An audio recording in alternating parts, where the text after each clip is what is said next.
the Honorable Gawai Sahib is there, he is going to Churachandpur, so he will address.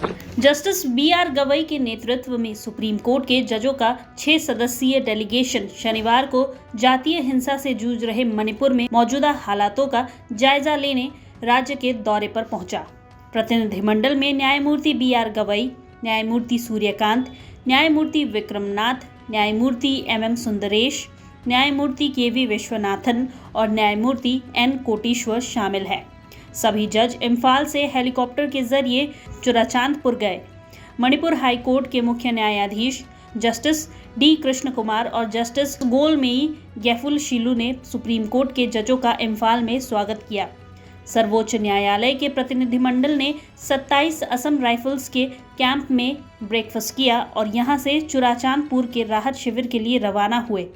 Supreme court के जजों के प्रतिनिधिमंडल में मणिपुर के न्यायमूर्ति N कोटेश्वर सिंह भी शामिल हैं। वे इम्फाल में ही रहे और अन्य न्यायाधीशों के साथ चुराचांदपुर नहीं गए। यहां आपको बता दें कि चुराचांदपुर कुकी समुदाय की बहुलता वाला जिला है और न्यायमूर्ति N कोटेश्वर सिंह मैतेई समुदाय से आते हैं। मणिपुर में इन्हीं दो समुदायों के बीच विगत 2 वर्षों से जातीय हिंसा छिड़ी हुई है, जिसकी वजह से राज्य में अशांति का माहौल है। न्यायमूर्ति N कोटेश्वर सिंह के दौरे से पहले चुराचांदपुर बार एसोसिएशन ने एक बयान जारी कर कहा था कि शांति और सार्वजनिक व्यवस्था के हित में मैतेई समुदाय के जज हमारे जिले में कदम नहीं रखेंगे, भले ही उनका नाम सुप्रीम कोर्ट के 6 सदस्यीय प्रतिनिधिमंडल में शामिल हो।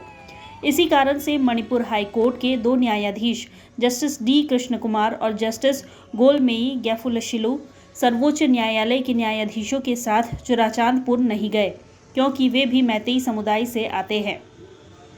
राष्ट्रीय विधिक सेवा प्राधिकार के कार्यकारी अध्यक्ष न्यायमूर्ति BR गवई मणिपुर के सभी जिलों में लीगल सर्विस कैंप और मेडिकल कैंप का वर्चुअली उद्घाटन करेंगे।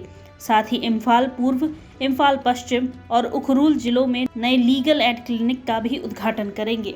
We are very happy to be here.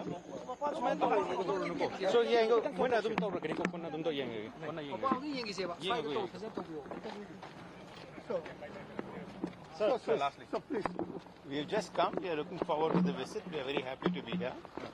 Manipur हमारा देश के एक सबसे सुंदर एक राज्य है, मगर आज साल भर से वहाँ तकलीफ चल रहा है।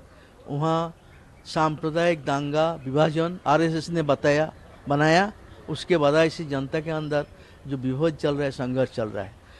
ओपन रास्ता में महिला पर बलात्कार हुआ, ये दुनिया में कोई नहीं हुआ, मगर फिर भी नरेंद्र मोदी दुनिया घूम रहे हैं, मजा मर रहा है और उसको मणिपुर जाने के लिए एक बार टाइम नहीं मिल रहा है समस्या हल करने के लिए। इस परिस्थिति में मणिपुर को पूरा देश के दुनिया का एक चिंता का कारण है।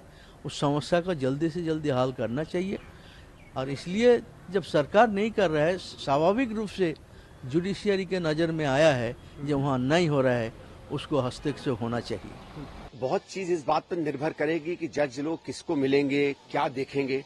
ये बात तो सही है कि जब वो जाएंगे और अगर सुप्रीम कोर्ट के जज हैं तो सरकार ही बताएगी किससे बात करनी है। ऐसा तो कोई है नहीं कि वो एक अननोन इन्वेस्टिगेटर की तरह, फील्ड रिपोर्टर की तरह जमीन पर चले जाएं और सही स्थिति पता करें। तो जब तक आप सरकार के तामझाम से अलग हटके स्थानीय स्थितियों को नहीं पता करते, पूरा सच तो आपको नहीं पता चलेगा। पर देखते हैं क्या ये लोग सीख कर आते हैं। मुझे कोई बहुत ज्यादा जानकारी नहीं है वो क्या मेथोडोलॉजी अपनाएंगे, किससे मिलेंगे, कैसे लोगों से मिलेंगे, उसके बाद देखते हैं वो क्या कहते हैं। प्रभातखबर.com